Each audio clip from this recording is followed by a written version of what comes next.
कर्म और फल मनुष्य के जीवन व्यतीत क्रियाओं के अनुसार होता है। हमारा पूर्व जन्म कब, कहाँ और कैसे था, शायद ही किसी को पता हो, क्योंकि जब इंसान जन्म लेता है तो वह एक शिशु के रूप में होता है, और जब वह बड़ा होता है तो संसार के माया जाल में फंस जाता है। इंसान के कर्मों का फल उसके जीवन के आधार के अनुसार होता है। तो पुनर्जन्म क्या है, और क्या हमारे कर्म जन्म से लेकर मौत तक हमारा अनुसरण करते हैं? गीता में भगवान श्री कृष्ण ने अर्जुन को यह बात समझाई थी कि लोगों को उसके कर्मों का फल हमेशा मिलता है। आपने महसूस किया होगा कि बुरे लोग हमेशा बुरे कर्म करते हैं, फिर भी वह जीवन में सुखी और संपन्न रहते हैं, जबकि अच्छे लोग जीवन भर अच्छे कर्म करते हैं, फिर भी उसे अपमान और दर्द ही मिलता है। अक्सर लोगों के मन में ऐसा सवाल रहता है कि जो लोग अच्छे कर्म करते हैं वो परेशान रहते हैं, वही जो बुरे कर्म करते हैं वो खुशी से रह रहे होते हैं। अच्छे कर्म करने वाले परेशान होते हैं कि आखिर उन्हें इतनी परीक्षा क्यों देनी पड़ रही है, जबकि जो अधर्म की राह में है वह खुश हैं और जिंदगी का लुत्फ उठा रहे हैं। अक्सर लोग सोचते हैं कि अब अच्छाई का जमाना ही नहीं रहा। अगर आपके मन में भी यह सवाल आया है तो आज आप इसका जवाब सुन लीजिए। ये जवाब वह है जो भागवत गीता में लिखा है और श्री कृष्ण ने अर्जुन को दिया था। भागवत गीता में वर्णित कथा के अनुसार जब भी अर्जुन के मन में कोई दुविधा होती थी तो वह श्री कृष्ण के पास पहुंच जाते थे। एक बार की बात है, अर्जुन ने भगवान श्री कृष्ण के समीप आकर कहा कि वह दुविधा में है और इसका जवाब वह श्री कृष्ण से चाहते हैं। श्री कृष्ण ने पूछा कि क्या सवाल है? अर्जुन ने कहा, मुझे यह जानना है कि अच्छे लोगों के साथ हमेशा बुरा ही क्यों होता है, वहीं बुरे लोग खुशहाल दिखते हैं। अर्जुन के मुंह से ऐसी बातें सुनकर श्री कृष्ण मुस्कुराए और कहा, मनुष्य जैसा सोचता है और महसूस करता है वैसा कुछ नहीं होता है, बल्कि अज्ञानता की वजह से वह सच्चाई नहीं समझ पाता है।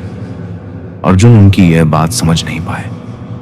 इसके बाद श्री कृष्ण ने क्या कहा वह जानते हैं।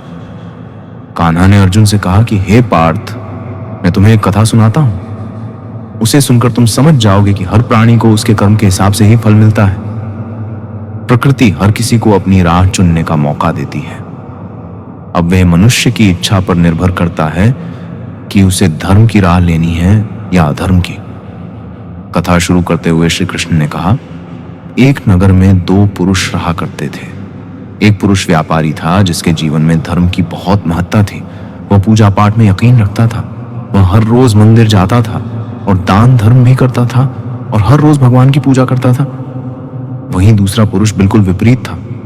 वह हर रोज मंदिर तो जाता था लेकिन पूजा करने नहीं, बल्कि मंदिर के बाहर से जूते चप्पल चुराने।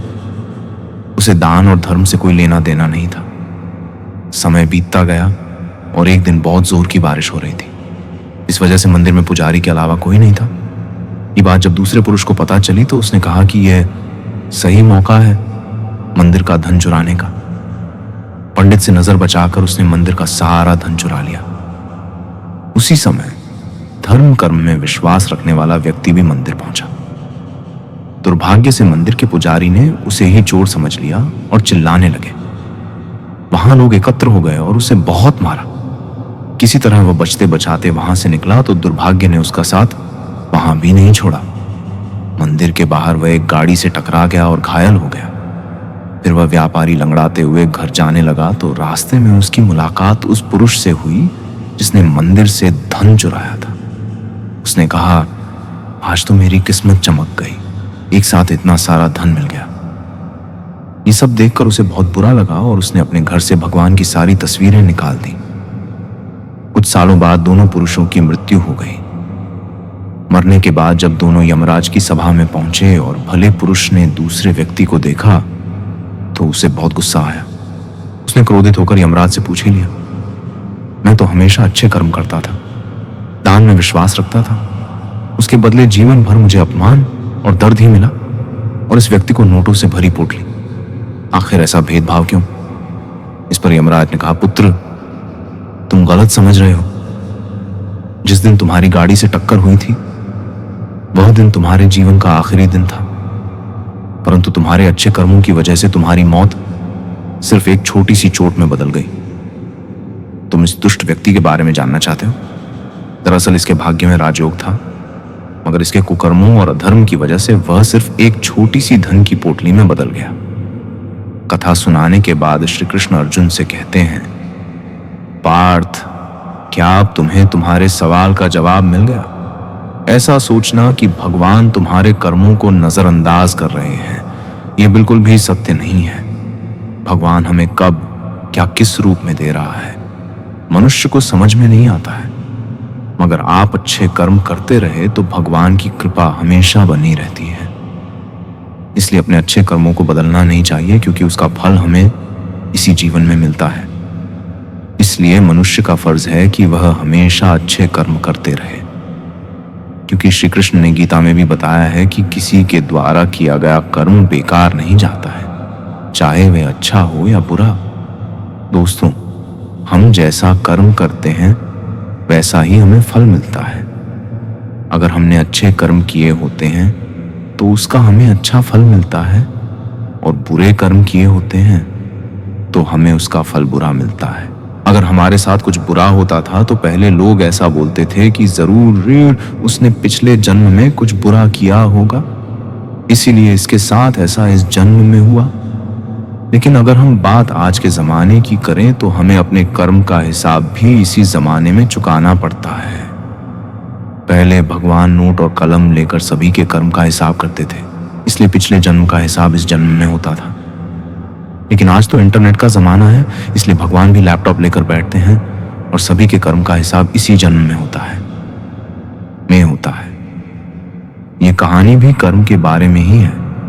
हमारा जैसा कर्म होता है वैसा ही फल हमें मिलता है। एक छोटे से गांव में एक लड़का रहता था। वह लड़का बहुत ज्यादा गरीब परिवार से था। वह अपनी स्कूल की पढ़ाई करता था और स्कूल के बाद लोगों के घर घर जाकर सामान बेचने का काम करता था। इस तरह घर घर जाकर सामान बेचकर उसे जो भी पैसे मिलते थे उसी में से वह अपनी स्कूल की फीस भरता था। वह लड़का हर रोज की तरह एक दिन स्कूल के बाद दोपहर को सामान बेचने के लिए निकला था। उसे बहुत जोर की भूख लगी थी। उसने यह तय किया कि मैं अब जिस भी घर पर जाऊंगा और सामान बेचूंगा उस घर से पैसे नहीं, खाना मांग लूंगा। वह एक घर के पास जाता है और बाहर से दरवाजा खटखटाता है। उस घर में से एक लड़की बाहर निकलती है और वह दरवाजा खोलती है। उस लड़के ने उससे पानी मांग लिया। लड़की ने देखा कि यह लड़का बहुत थका सा है। वह लड़की अंदर जाती है और सोचती है कि यह लड़का बेचारा न जाने कब से इधर उधर सामान बेचता होगा, शायद उसे भूख लगी होगी। लड़की ये सब सोच रही थी और वह उसके लिए पानी की जगह पर दूध का गिलास लेकर उसे देती है। लड़का बहुत भूखा था, इसलिए वह दूध पी लेता है और बहुत खुश हो जाता है। उसे लगता है कि इस दुनिया में अभी भी इंसानियत जिंदा है। लड़का भगवान का धन्यवाद करता है। वह अब लड़की से पूछता है कि आपको मैं कितने पैसे दूं इस दूध के? लड़की ने कहा, मुझे आपसे कोई पैसे नहीं लेने हैं। मेरी माँ मुझे हमेशा ऐसा कहती है कि हमें दूसरों की मदद करनी चाहिए। लड़के ने कहा, आपको कुछ लेना है इस सामान में से? लड़की ने कहा कि आप कुछ मत दीजिए, मुझे कुछ नहीं लेना है। लड़के ने जाते हुए कहा कि मैं आपका दिल से धन्यवाद करना चाहता हूं क्योंकि आपने मेरी मदद की। इतना बोलते हुए वह लड़का वहां से चला जाता है। कुछ समय के बाद इस लड़के ने अपनी स्कूल और कॉलेज की पढ़ाई पूरी कर ली और वह एक अच्छा डॉक्टर बन गया। यह लड़का अब एक शहर में अच्छे हॉस्पिटल में डॉक्टर था। इधर इस लड़की के घर वालों की आर्थिक परिस्थिति दिन ब दिन बिगड़ रही थी। एक दिन ऐसा आया कि यह लड़की बहुत बीमार हो गई। लड़की को उसके घर वाले उसी हॉस्पिटल में ले जाते हैं जिस हॉस्पिटल में यह लड़का डॉक्टर था। उस लड़के के पास यह लड़की का केस आता है। लड़का लड़की का एड्रेस देखता है तो उसे पता चलता है कि यह तो वहीं का एड्रेस है जहां पर मैं अपने स्कूल के समय सामान बेचने जाता था। लड़के को अब उस लड़की को देखकर याद आ जाता है कि यह तो वही लड़की है जिसने मुझे मदद की थी। जब मैं भूखा था तब उसने मुझे दूध पीने के लिए दिया था। लड़का उस लड़की का इलाज अच्छे से करता है और अपनी टीम को भी इसके इलाज में कोई कमी नहीं रहनी चाहिए ऐसा बोलता है। वह लड़की ठीक हो जाती है। अब बारी थी लड़की की हॉस्पिटल का बिल देने की। वो मन ही मन बोल रही थी कि पता नहीं कितना बिल होगा। ये बहुत चिंतित थी, क्योंकि उसके घर वालों की आर्थिक परिस्थिति इतनी अच्छी नहीं थी कि वह लोग इलाज का बिल दे पाए। लड़की ने जैसे ही बिल का लिफाफा हाथ में लिया, वैसे ही उसने देखा कि उसमें उसका जो भी इलाज हुआ था वह सब लिखा था, और साथ में एक छोटी सी पर्ची भी थी। उस पर्ची में लिखा था कि आपने इलाज का बिल बहुत सालों पहले एक गिलास दूध से पे कर दिया है। डॉक्टर तभी वहां पर पहुंच जाते हैं और यह लड़की उनको पहचान लेती है और उनसे कहती है कि आपका बहुत बहुत शुक्रिया। दोस्तों, अगर आप कुछ अच्छा करते हैं तो अच्छाएं आपके पास घूमकर जरूर आएगी। हमें अक्सर हमारे कर्म के हिसाब से ही फल मिलते हैं।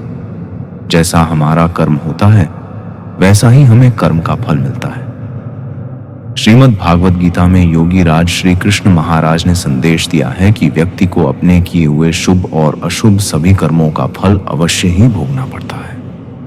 मनुष्य अपने जीवन में जैसे जैसे कर्म करता जाता है वैसे वैसे ही उसके जीवन का निर्माण होता जाता है। परंतु परमात्मा ने मनुष्य को केवल कर्म करने की स्वतंत्रता दी है। कर्म फल की व्यवस्था परमात्मा के अधीन है। आपका जैसा कर्म होगा वैसा ही आपको फल मिलेगा। यह निश्चित है, क्योंकि परमात्मा न्यायकारी है। परमात्मा मनुष्य द्वारा किए जाने वाले प्रत्येक कर्मों को जानने वाला है। परमात्मा के आगे किसी की सिफारिश नहीं चलती। परमात्मा को कोई रिश्वत नहीं दे सकता। इसीलिए परमात्मा को पूर्ण न्यायकारी कहा गया है। परमात्मा की अटल न्याय व्यवस्था से कोई भी आज तक ना तो बचा है और ना ही आगे बचेगा।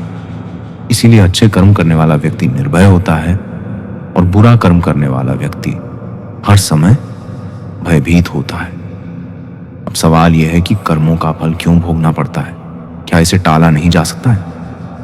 दोस्तों, भगवत गीता के अनुसार कर्म का फल बिल्कुल भी टाल नहीं सकता। हम चाहे कितनी भी चालाकियां कर लें, कितने भी होशियार रहें, बेशक पूरी दुनिया की आंखों में धूल झोंक दें, बेशक आप इस बात को जान ना पाएं, बेशक हम सभी अपने कर्मों से अनजान बने रहें, सब भूल सकते हैं, दुनिया भुला सकती है, पर कर्म फल निरंतर चुपचाप एक छाया की तरह अदृश्य शांत चित्त हमारे संग संग चलता रहता है। दोस्तों, कर्म फल कभी टाला नहीं जा सकता है। टालना हमारे बस में है ही नहीं। कई बार हमारे चालान होते हैं। बाकी इस दुनिया में हर रिश्ते के लिए कुछ ना कुछ चुकाना जरूर पड़ता है। बेइज्जती का जवाब इतनी इज्जत से दीजिए कि सामने वाला भी शर्मिंदा हो जाए। आप जब तक अपनी कठिनाइयों और समस्याओं का जिम्मेदार दूसरों को मानते रहोगे, तब तक कभी भी आप अपनी समस्या और कठिनाइयों को नहीं मिटा सकते। जितना ज्यादा हो सके सुनो और जितना हो सके उतना कम बोलो। इसलिए शायद भगवान ने हमें दो कान और एक ही मुंह दिया है। माफ बार बार कीजिए, लेकिन विश्वास सिर्फ एक बार कीजिए। जिंदगी में कभी भी किसी को इतना महत्व मत दो कि वह तुम्हारे चेहरे से मुस्कान ही छीन ले। अपनी कामयाबी तो सिर्फ वही हासिल करता है जो वक्त और हालातों पर रोया नहीं करते। कुछ भी स्थायी नहीं है। अपने आप को बहुत अधिक तनाव ना दे, क्योंकि स्थिति चाहे कितनी भी खराब हो, यह बदल जाएगी। वक्त के साथ साथ बहुत कुछ बदल जाता है। लोग भी, रास्ते भी, एहसास भी, और कभी हम खुद भी। जो तूने आज किया है वही तुम्हारे साथ भी होगा। यही नियति का नियम है। बनना है तो किसी की कमी बनो। जरूरत नहीं, जरूरत तो कोई भी पूरा कर सकता है, लेकिन कमी किसी की कोई भी पूरा नहीं कर सकता। किसी को कुछ दे ना सको तो बस दुआ किया करो, क्योंकि दुआ वह तोहफा है जिसके लिए अमीर भी हाथ फैलाता है। जहां लगे कि हमारी वजह से दूसरों को तकलीफ हो रही है, वहां से हट जाना ही बेहतर है। छल कपट और पाप उतना ही करना जितना आप भुगत सको, क्योंकि कुदरत किसी को नहीं छोड़ती। सबका हिसाब जमीन पर ही होता है। अगर आपका कोई दुश्मन नहीं है तो इसका मतलब आप उन जगहों पर भी खामोश थे जहां सत्य बोलना बहुत जरूरी था। प्रेम निशुल्क होते हुए भी इस धरती का सबसे महंगा सुख है। जिंदगी में अब तक इतना तो पता चल गया है कि कुछ गहरे रिश्ते होते हैं कमजोर लोगों से, जो खिलौनों की तरह विश्वास तोड़ देते हैं। बारिश और धूप दोनों के मिलने से ही इंद्रधनुष बनते हैं। इसीलिए खूबसूरत जिंदगी के लिए सुख और दुख दोनों ही जरूरी है। चिंता और तनाव में इंसान तभी होता है जब वह खुद के लिए कम और दूसरों के लिए ज्यादा जीता है। उस लम्हे को बुरा मत कहो जो आपको ठोकर पहुंचाता हो, बल्कि उस लम्हे की कदर करो क्योंकि वह आपको जीने का अंदाज सिखाता है। आपकी सफलता में वह शामिल होते हैं जिन्हें आप चाहते हैं। आपके संघर्ष में वह शामिल होते हैं जो आपको चाहते हैं। निखरता वही है जो पहले सबसे ज्यादा बिखर चुका होता है। यही जीवन का सत्य है। कुछ गलत फैसले जिंदगी का सही मतलब सिखा देते हैं। रिश्ते बनाए रखने की सिर्फ एक ही शर्त है, किसी की कमियां नहीं, अच्छाई। देखिए, जरूरत के बगैर लोगों का ख्याल रखना एक अच्छे व्यक्तित्व की पहचान होती है। हमेशा उम्मीद ईश्वर पर रखो, क्योंकि इस पूरी दुनिया में जितनी जल्दी ईश्वर राजी होता है, इतनी जल्दी कोई राजी नहीं होता। जिस व्यक्ति का मन शांत होता है, जो व्यक्ति बोलते और अपना काम करते समय शांत रहता है, वह वही व्यक्ति होता है जिसने सत्य को पा लिया और जो दुख तकलीफ से मुक्त हो चुका है। माचिस की तीली दूसरों को जलाने से पहले स्वयं जलती है। इस प्रकार हमारा गुस्सा भी माचिस की एक तीली की तरह है, जो दूसरों को बर्बाद करने से पहले स्वयं को तीली की तरह बर्बाद करता है। समझदारी की बातें सिर्फ दो ही लोग करते हैं, एक वह जिसकी उम्र अधिक हो, दूसरा वह जिसने बहुत कम उम्र में बुरा वक्त देखा हो। इस दुनिया में जुनून जैसी कोई आग नहीं है, मूर्खता जैसी कोई जाल नहीं है, नफरत जैसा कोई दरिंदा नहीं है और लालच जैसी कोई धार नहीं है। गुण 36 नहीं, केवल 4 चाहिए। अच्छा व्यवहार, साफ नियत, नेक दिल और ईमानदारी। जिस दिन तुम जान जाओगे कि तुम्हारे अलावा इस दुनिया में कोई और नहीं, उस दिन से तुम्हारी असल जिंदगी शुरू हो जाएगी। अत्याधिक उम्मीदों को विराम दो, मन की शांति फिर से वापस लौट आएगी। कुछ लोग हमेशा हंसते रहते हैं कि या पोपास, क्योंकि उन्हें पता है कि उनका दर्द समझने वाला कोई नहीं है। किसी को दिल की बात बता भी देंगे तो वह मजाक ही बनाएगा। जो दूसरों का हक और खुशी छीन लेता है, उसके सुख की उम्र बहुत कम होती है। बहुत नम्रता चाहिए रिश्ते निभाने के लिए। छल कपट में तो सिर्फ महाभारत रची जाती है। हमेशा वह काम करें जो सही है, वह ना करें जो आसान है। गरीबी और गरीबी का सिखाया हुआ सबक इंसान को अंदर से बदलने पर मजबूर कर देता है। जिस तरीके से बात करते हो, उस तरीके से सुनना भी पसंद करो। ईश्वर को अपना सबसे करीबी दोस्त बना लो, क्योंकि परमात्मा ही एक ऐसा है जो तब तक साथ देते हैं जब सारी दुनिया हमारा साथ छोड़ देती है। ऐसे लोगों से दोस्ती बनाए रखिए जो आपको बेहतर बनाने के लिए प्रेरित करता हो, जो आपको अपनी जवाबदारी माने और आपका ख्याल रखे, जो आपको अपना समझे और अपना घर जैसा महसूस कराए, जो आपकी सहायता करें और आपको समझे। मृत्यु के समय तुम्हारी कोई नहीं सुनेगा।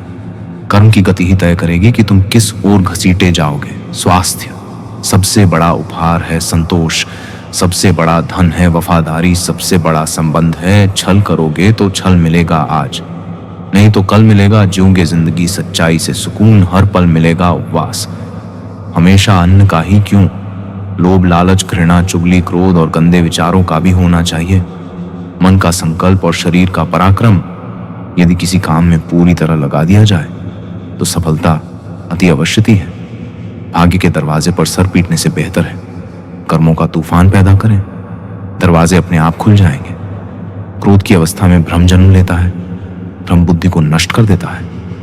बुद्धि के नष्ट होते ही व्यक्ति का पतन हो जाता है।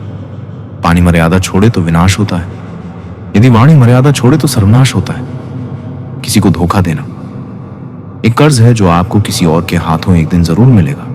कलयुग है, हमेशा तैयारी के साथ ही रहना। मौसम और इंसान कब बदल जाए इसका कोई भरोसा नहीं। भगवान कहते हैं आपके साथ बुरा किया है, अंत में उनके साथ भी बुरा ही होगा। इस पूरी दुनिया में सबसे ज्यादा कीमती है समय, इसलिए इसे बर्बाद ना करें, नहीं तो अंत में आपको पछतावे के अलावा कुछ नहीं मिलेगा। जिंदगी में अपनी तुलना किसी से मत करो, जैसे चांद और सूरज की तुलना नहीं की जा सकती, क्योंकि दोनों ही अपने अपने वक्त पर ही चमकते हैं। यदि किसी काम को करने में डर लगे तो याद रखना, डर संकेत है कि आपका काम वाकई में बहादुरी से भरा है। ख्वाब जिनके ऊंचे और मस्त होते हैं, इम्तिहान भी उनके जबरदस्त होते हैं। पहाड़ की ऊंचाई आपको कभी भी आगे बढ़ने से नहीं रोकती, बल्कि आपके जूते में पड़े कंकड़ आपको आगे बढ़ने से रोकते हैं। निकाल फेंको उस कंकड़ को। सिर्फ मरी हुई मछली को पानी का बहाव चलाती है। जिस मछली में जान होती है वह अपना रास्ता खुद बनाती है। अपने हौसलों को यह मत बताओ कि तुम्हारी परेशानी कितनी बड़ी है। अपनी परेशानी को बताओ तुम्हारे हौसले कितने बड़े हैं। सफल वह नहीं जो अपने दुश्मनों पर विजय प्राप्त करे, बल्कि सफल तो वह है जो अपनी इच्छाओं पर भी विजय प्राप्त करता है। अगर केवल इसलिए आपने अपने सपनों पर काम करना बंद कर दिया है क्योंकि किसी को लगता है कि आप उसे नहीं कर सकते हैं, तो वह आपका सपना नहीं है, वह आपकी बस एक छोटी सी इच्छा है। जो लोग आपको नजदीक से नहीं जानते उनकी बातों को दिल पर मत लगाओ, आगे बढ़ो और कुछ करके दिखाओ। जिंदगी में अच्छे लोगों की तलाश मत करो, बल्कि खुद अच्छे बन जाओ। आपसे मिलकर शायद किसी की तलाश पूरी हो जाए। यदि आप उड़ नहीं सकते तो दौड़ो, यदि आप दौड़ नहीं सकते तो चलो, अगर चल नहीं सकते तो रेंगो, लेकिन हमेशा आगे बढ़ते रहो। खुश रहना है तो जिंदगी के फैसले अपनी परिस्थितियों को देख कर ले। दुनिया को देखकर जो फैसले लेते हैं वह दुखी ही रहते हैं। कोई कुछ भी कहे, बस अपने आप को शांत रखो, क्योंकि सूरज की किरणें कितनी भी तेज क्यों ना हो, समुद्र को सुखा नहीं सकते। एक पंछी ने शिकायत की कि हे मेरे ईश्वर, बड़ी मुश्किल से मैंने घोंसला बनाया था, आपने तूफान भेज दिया और मेरा घर उजड़ गया। ऊपर से आवाज आई, तेरे घोंसले में सांप आया था तुझे खाने के लिए, इसलिए तूफान भेजा था ताकि तुम जाग जाओ और उड़ सको और तुम्हारी जान सुरक्षित रहे। हमारी जिंदगी में कितनी मुसीबतें आती हैं, हमें पता भी नहीं होता कि हमारा परमात्मा हमें किस तरह परेशानी से बचाता है। अगर तुम्हें लगता है कि परमात्मा तुम्हें कष्ट के पास ले आए हैं, तो भरोसा रखिए, वह तुम्हें कष्ट के पार भी ले जाएंगे। एक बार गुरु ने अपने शिष्यों से पूछा, क्या आप जानते हैं हमारे अंदर एक बड़ा युद्ध निरंतर चलता रहता है। जब सारे शिष्य चुप रहे तब गुरुजी बोले, वास्तव में सबसे बड़ी लड़ाई हमारे अंदर दो भेड़ियों की है। एक काला भेड़िया जो क्रोध, ईर्ष्या, अहंकार, दुख, लालच, चोरी, झूठ की भाषा बोलता है। दूसरा सफेद भेड़िया जो आनंद, प्रेम, दया, विचार और सद्भावना की भाषा बोलता है। इसी लड़ाई के शोर में हम पहले से मौजूद मन की शांति भूलकर उसे कहीं और ढूंढने की कोशिश करते हैं। गुरु ने कहा है, हम में से कोई भी इस लड़ाई के शोर से नहीं बचा। ये लड़ाई मेरे अंदर भी चलती है और आपके अंदर भी। शिष्यों ने गुरु की बात ध्यान से सुनी और पूछा, गुरुजी, तो इस लड़ाई में जीत किसकी होगी? गुरुजी ने कहा, वही भेड़िया जीतेगा जिसे तुम खाना दोगे। खाना देने का मतलब है हमारे पास शक्ति है। कोई चीज चोरी होती है, दुर्घटनाएं होती रहती हैं, पैसा डूब जाता है। जिस तरह बुराई का फल बुरा होता है, उसी तरह अच्छाई का फल भी अच्छा होता है। ये फल हमें कभी भी, कहीं भी, किसी भी रूप में भुगतना पड़ेगा ही। सिर्फ और सिर्फ एक अवस्था पर यह टल सकता है। असल में टलेगा तो नहीं, पर इसका दर्द कम जरूर हो सकता है। वह यह कि अगर हम अपनी गलतियों को कबूल कर लें और परमात्मा की शरण में जाएं, आत्मसमर्पण करें और अच्छे कर्म करने शुरू कर दें, तभी हम अपने गलत कर्मों से होने वाली पीड़ा से बच सकते हैं, बशर्ते ईश्वर हमें माफ कर दें। हमारे इस जन्म में किए गए प्रबल कर्म का फल हमें इसी जन्म में मिल जाता है। शेष छुटपुट प्रत्यक्ष परोक्ष भले बुरे कर्म हमारे कर्मों के संचित कोष में जमा होते रहते हैं, जो प्रारब्ध कर्म के फल रूप में हमारी जीवात्मा को विभिन्न 84 लाख योनियों में ले जाते हैं। यही 84 का चक्कर कहा जाता है। कुल मिलाकर कहा जा सकता है कि कर्म का फल जन्मों जन्मों तक हमारा साथ नहीं छोड़ता है। इसीलिए कर्म के सिद्धांत के अनुसार अपने जीवन को ढाल लीजिए और अपने कर्मों पर कड़ी नजर रखिए और ध्यान रखिए, कर्म, वाचा, मनसा, कर्मणा, इन तीनों मार्गों से संपन्न होते हैं। इसका तात्पर्य यह हुआ कि किसी को मिथ्या या कटु वचन नहीं बोलना है, किसी के विषय में बुरा नहीं सोचना है, किसी का प्रत्यक्ष या परोक्ष बुरा नहीं करना है। यदि आपने यह तीनों नियम साध लिए तो यह सुनिश्चित है कि आप उत्तरोत्तर विकसित होते जाएंगे। वह जन्म दर जन्म कुलीन परिवार और उत्तम परिस्थितियों में जीवन जिएंगे। आपके जीवात्मा का निम्न योनियों में गिरना रुक जाएगा, बशर्ते कि आप अपने अहंकार के चलते किसी जन्म में पुनः उपरोक्त नियमों का उल्लंघन न कर बैठे। इस खतरे से बचने का एकमात्र उपाय यही है कि आप कर्म की साधना में अपनी जीवन ऊर्जा खपाएं। कर्म की साधना का तात्पर्य है ध्यान साधना द्वारा अपनी चेतना को अपने मन के परे स्थापित करते हुए अहंकार रहित जिएं तथा हर कर्म को निष्काम भाव से अंजाम दें। इसे आप यूं भी समझ सकते हैं, मन के माध्यम से किए गए कर्म के साथ। कर्म का फल ठीक उसी तरह से है जैसे आपके साथ आपकी परछाई। इस प्रकार उन कर्म फलों से बचा नहीं जा सकता, किंतु जैसे प्रकाश के ठीक नीचे खड़े होने पर हमारी परछाई नहीं बनती है, ठीक वैसे ही मन से पे रहते हुए आत्मा के प्रकाश में किए गए कर्म अपना फल देने के योग्य नहीं रह जाते। महाभारत के युद्ध के पश्चात श्री कृष्ण भीष्म पितामह से मिलने पहुंचे तो भीष्म ने कृष्ण से पूछा कि हे केशव, मुझे इतना दर्द क्यों हो रहा है था।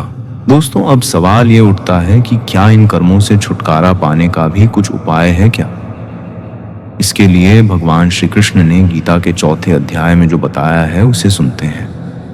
श्री भगवान कहते हैं कि जो मनुष्य कर्म तो करता है लेकिन उस कर्म में अकर्म को देखता है, अर्थात यह नहीं सोचता है कि मैं ही करता हूं, वह खुद को एक माध्यम समझता है, वह फल की इच्छा नहीं रखता, वह जानता है कि संपूर्ण कर्म परमात्मा द्वारा हो रहा है, ऐसे मनुष्य को कर्म नहीं बांधता है। जो पुरुष समस्त कर्मों में और उनके फल में आसक्ति का सर्वथा त्याग करके संसार के आश्रय से रहित हो गया है और परमात्मा में नित्य तृप्त है, उसके लिए भगवान की भक्ति के अलावा और कोई कर्म नहीं रह जाता है। अर्थात वह कर्म करते हुए भी वास्तव में कुछ भी नहीं करता। जिसने अपने मन और इंद्रियों को जीत लिया है और जिसने समस्त भोगों की सामग्री का परित्याग कर दिया है, ऐसा आशा रहित पुरुष केवल शरीर संबंधी कर्म करता हुआ भी पापों को नहीं प्राप्त होता है। जिसको बिना मांगे जो मिले उसी में संतुष्ट रहता है, जो ना किसी से ईर्ष्या करता है और ना द्वेष, जो सुख दुख को एक समान भाव से देखता है। ऐसा मनुष्य कर्मयोगी कहलाता है जिसकी आसक्ति सर्वथा नष्ट हो गई है, जो अपने देह पर अभिमान नहीं करता और जो ममता से रहित हो गया है, जिसका चित्त निरंतर परमात्मा के ज्ञान में स्थित रहता है। वैसा कर्मयोगी अपना कर्म यज्ञ की तरह करता है और मोक्ष को प्राप्त होता है। जो अपना सब कुछ परमात्मा को अर्पित कर देता है, जिसके लिए परमात्मा ही सब कुछ है, जो अपने हर कर्म में परमात्मा को देखता है और हर कर्म परमात्मा के लिए करता है, वैसा कर्मयोगी मोक्ष का अधिकारी होता है।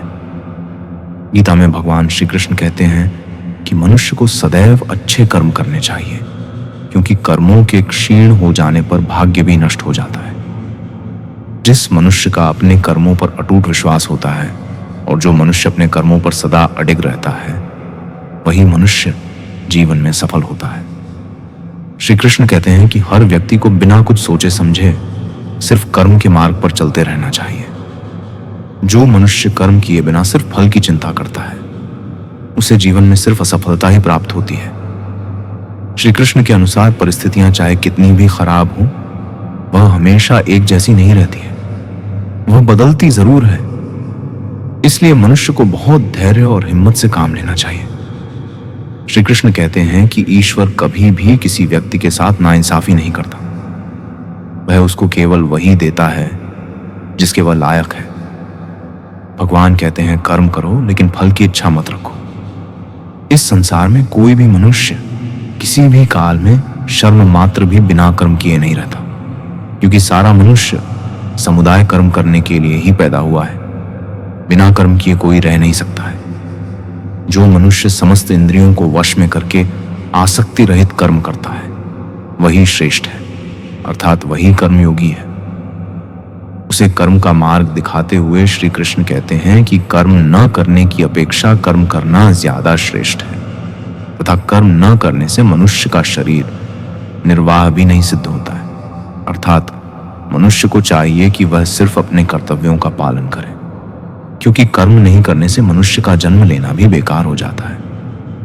भगवान कहते हैं तू यज्ञ समझकर अपना कर्म कर।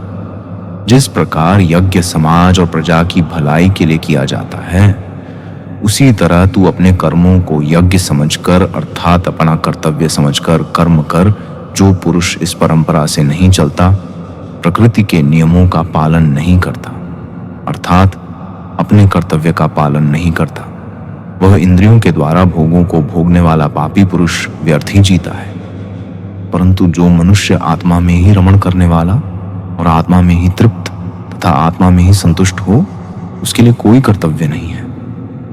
आत्मा का मतलब यहां सबसे बड़ा सच है, और जो सत्य को समझता है, सत्य में ही खुश होकर सत्य में ही रहता है, उसके लिए कोई कर्तव्य नहीं है। लेकिन ऐसा कोई लाखों करोड़ों में एक होता है। उस महापुरुष का इस विश्व में ना तो कर्म करने से कोई प्रयोजन रहता है और ना कर्मों के न करने से ही कोई प्रयोजन रहता है, तथा संपूर्ण प्राणियों में भी इसका स्वार्थ से कोई संबंध नहीं रहता। कहने का सीधा मतलब है, जिसे परमात्मा मिल चुका है वह कोई और दूसरा कर्म क्यों करे।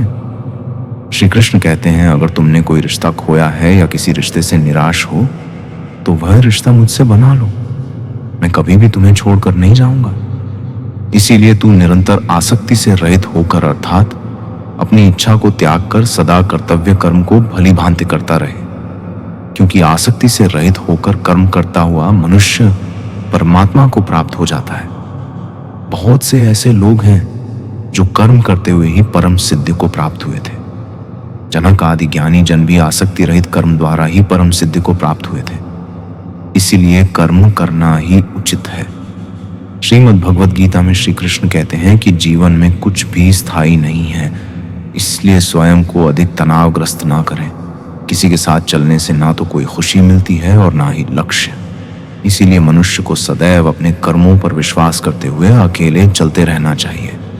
श्रेष्ठ पुरुष जो आचरण करता है, अन्य पुरुष भी वैसा वैसा ही आचरण करते, जो कभी भी तुष्ट ना होने वाली अग्नि की तरह जलता रहता है। इंद्रियां, मन और बुद्धि कामनाओं के निवास स्थान होते हैं। इनके द्वारा कामनाएं ज्ञान को आच्छादित करके जीवात्मा को मोहग्रस्त कर देती हैं। दोस्तों, अगर आपको हमारा ये वीडियो पसंद आया तो कमेंट में जय श्री राधे कृष्ण लिखें